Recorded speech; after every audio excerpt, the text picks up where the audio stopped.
Tapos pala, meron tayong Fiesta na budget meal. Kaso lang, wala pa tayong dumarating talaga guys na, ano, na budget meal na Fiesta. Pero, eto, matagal na naming nakuha to.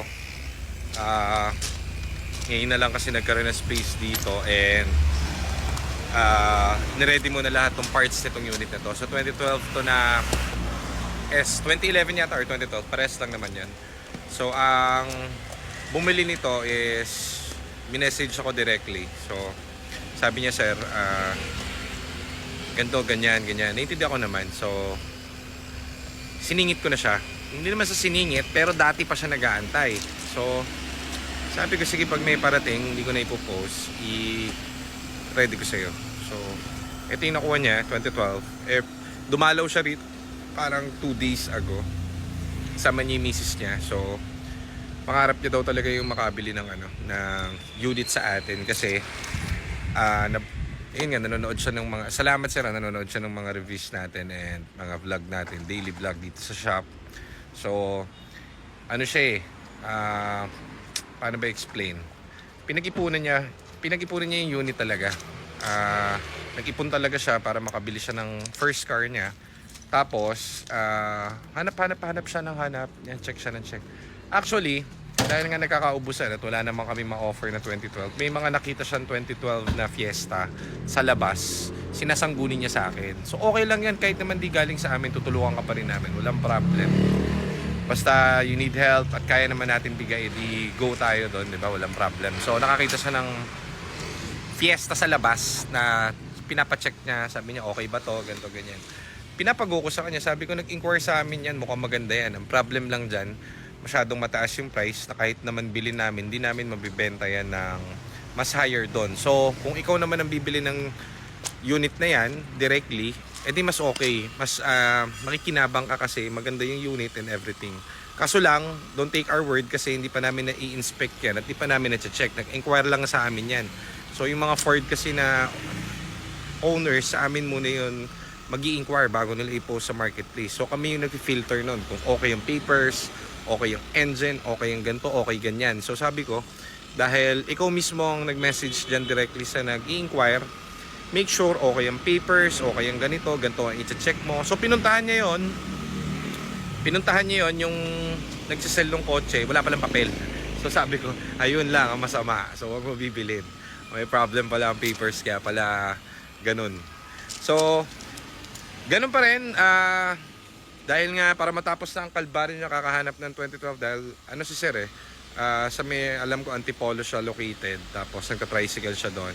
Pangarap talaga niya magkaroon ng kotse and syempre mautak din kung bibili na rin siya. Tama naman yung logic niya, bibili na rin lang ako ng Ford doon sa inyo kasi sigurado okay yung tranny niyan, okay yung engine niyan. So same naman yung price sa marketplace, alam naman niya din yon. So ba't di pa sa inyo, 14 nyo yan. Kumbaga, dyan kayong magaling So, sa inyo ako bibili, parang ganon. Nakabili nga siya, yung haba ng kwento ko yan, nakabili na siya. Ayan yung unit mo, sir. Ina-update ko yan lagi siya. So, bago na yung TCM, eto maganda pa, nakuha namin to, okay, chef pork nito. Actually, galing din sa client namin yung may-ari nito. Nag-upgrade yung may-ari nito into EcoSport. Kumuha sa amin ng EcoSport. Trade ito plus cash. So, tinago lang muna namin and nung nagka-time na kami, pinadala na rito at inayos na lahat. So, dumating dito to, not running, declared naman ng may-ari, so it's all good. So, detected na namin yung problem, pinalitan na to, yung maintain na yung shift parts nito, yung transmission, engine nito, IPPMS pa lang kasi inuna namin yung, galing pala sa ABS shop to, ayan. So, kakais lang ngayon yung ABS nito. So, imagine the ABS itself is 25,000. So, dito, libre lang sa atin yan. Kumbaga, kasama yan sa binibili nyo. Hindi nyo na kailangan magbayad-bayad pa ng ganun. So, kung bibiling ka ng ganito sa marketplace, naka-ABS, 25,000 agad ang repair doon. So, dito, it's all good. So, lamig na aircon. So, 64K lang yung mileage niya. Tapos, wala nang anyhow dun sa dashboard nito. Unti-unti na, may number na siya dun. So, pag may number na ganyan, nakapending na to, naayos na namin pa unti-unti. ABS itself is okay. Gulong na ito actually almost bago. Matagal lang natambak to kaya medyo pangit na yung marumi. Pero malapit na to.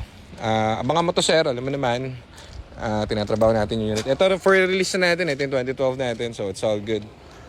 Gulong, restro, it's all good. Okay na for releasing na to halos. Ano ba gagawin dito? Teka na, wala ako Paano nga ba gagawin dito? All good na lahat ng ilaw nito. It's all good. So, release na tayo na itong isang 2012. So, ito naman ang next natin. Kaya ito na ang tinatrabaho. PPMS to. Nag-antay lang tayo ng mga bagong langis. Chinek yung ano nito. Yung temperature.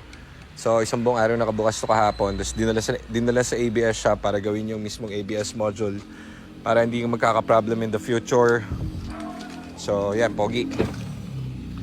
Intact na intact yung ano nito. Dashboard and everything. So ito, nakuha ni sir ito parang 210k lang to. Ito yung budget meal namin.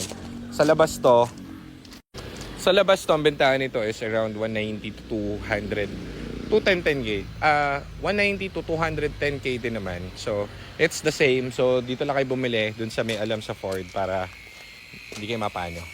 So, sinabi ko na kay Aljon, nagbabuff pa kasi si Aljon. After nung PMS ito kasi dudumi pa to dahil tatanggalin yung mga spark plug, bagong high tension wires, mga tubings. Chinek namin yung radiator, it's all good. So, hindi kami makapalit ng radiator dahil halos bago pa raw yung radiator. Chinek ni Joseph, ganda ng flow ng tubig. Kaya yung tubig niya, stuck pa rin, no? So, bibleed namin ng todo yan. Check ulit yung temperature after. Then, yon okay na. Yung mga relay nito, pinalitan na rin namin. Ito, dalawang bagong relay. Isang relay parang 2,000 na ganyan, 2,500 yata. So imagine, mabusisi tayo sa mga ganyan. So kung wala siyang ano ngayon, dugyutin, pero nakikitaan ko na ng potential dahil fresh yung pintura nito. Original paint to na walang accident, walang kahit anong tama. So buhay na siya ngayon at galing na siya sa ABS shop natin at ayan, malapit natin release to. Sunog na naman ako, napakainit talaga. So John, anong balita dyan? Malapit na ba natin tirahin yan? Ganda natin yung charcoal na ano. Tapos yan, 3 steps mo. Lagyan mo pa ng lotion. Opo. Wax pa natin. Oh, yeah. Sinisingot mo ba yan? Hindi po. So, chemicals ba yan? Okay pa no? Kaso parang ano. Ilang araw na ko boss to? 3 na. Simula kanina. O, pwede natin release si sir. Mamaya. Pwede na ito i-release sir. Para... Mainisin mo pa raw. Gusto niya makinis eh. Utang natin yan yung kinis eh. Kayang-kaya ni Aljon yan magpakinis ng mga bagay-bagay. So, di ba John? Mahilig ka magpakinis mga bagay-bagay, mga ganun. Kikinis-kinis yan. Aljon yan since dati. Kasama ko sa trabaho to. Since day 1. Siya na nagde-detail sa akin. So, John, saka mabuting tao. Lalaki ka naman ano? Opo, lalaki po ako. May asawa ka pala? May anak po ako isa. Okay. Sige. Thank you ka naman sa mga follower mo. May motor ka na. Thank you sa followers. Nagkamotor ako. Magubad ako someday ulit. Sige. Huwag ka na magubad ha. Yan si Aldon. Pangarap niya kasi magkamotor. So, pilit-pilit natin motor para ganahan siya dahil tagal nagtatrabaho sa akin. Parang 8 years na yata. Hindi. Kasi mga 6 years. Ganun. Ang pangarap niya. Ano yan, Sep? Tingnan. Kita mo? May pan-drain ka na lang isa. May inam ba? Ilan niya? Isa lang? Dalawa? Yan yung pang PMS dun sa orange, ano? Spark plug na rin tayo dun. Kuha ka spark plug dito. Makita mo nga, sir. Timing belt. Palit ka na rin dun. Kaya ba? Dry belt pala, sorry. Meron ba tayo dyan? Kuha naman na rin. Air filter. Kuha naman na rin si sir. Ayan, sir. Pinag-shopping ka na namin para doon sa orange na Fiesta. Lista. Diyan siya nagsha-shopping kapag may kailangan yung mga EcoSport nyo. Bago namin release, syempre, pini-PMS lahat yan. Para wala kayong poproblemahin. Joseph, may bago siyang panlaba. Panlagay sa langis. So yan, lista mo muna yung mga gagamitin dun sa orange para all goods tayo. Yung black naman naka-PMS na, no? Yung 2012, no? Okay, registrado na rin. So, all good sa Tyron. Gulong na lang tayo doon.